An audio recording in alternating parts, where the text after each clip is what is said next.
My name is Janson Cobiella, and this is my response to minor event with smile in uniform. I saw him. I saw him the other day. It wasn't just a glimpse. I'm sure I saw him. He was getting out of a cab on the curb near Nicollet, and as soon as I saw his shoulders, his posture, the way he carried himself, I knew it was him. It could have been a grainy still frame from a mile away, and I still would have seen him.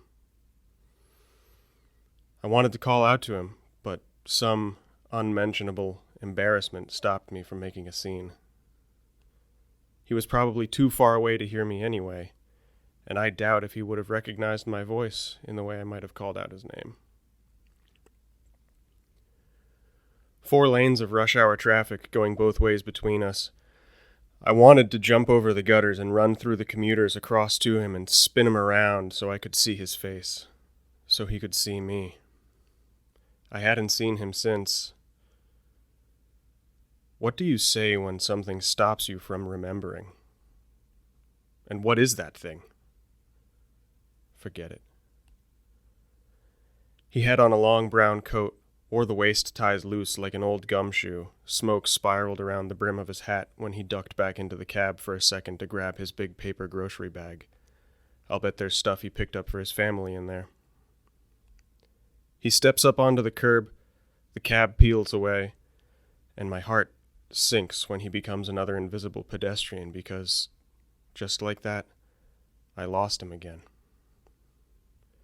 I wanted so badly to ask him if he ever figured it out. Did he ever get out and make it happen? What was that thing we were trying to do, or was it something we were trying to get away from? Was he like me?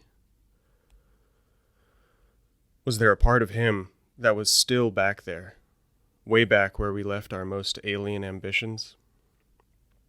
The things we always wanted to see come alive in real life, but were too embarrassed to speak into being, so we kept them in a box under the bed or on a back shelf in some guest room closet we cross our fingers hoping everyone forgets about. See, there's this foul thing in us that takes up residence in your stomach or your liver. You carry it around with you all the time.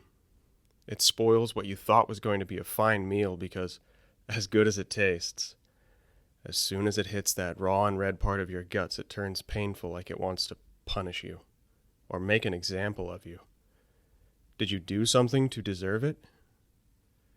You think you must have been cursed by one of the ones you abandoned or left somewhere far from home.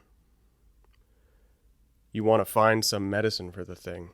You want to blame it on someone else if it'll help the hurt go away. But it won't. And you know what's worse is they have their own that they carry with them too. I see him again. This time, it's just a glimpse. Fleeting little thing I catch between strangers on the sidewalk. He has the big brown grocery bag under his arm, and he takes his hat off as he steps inside a pharmacy.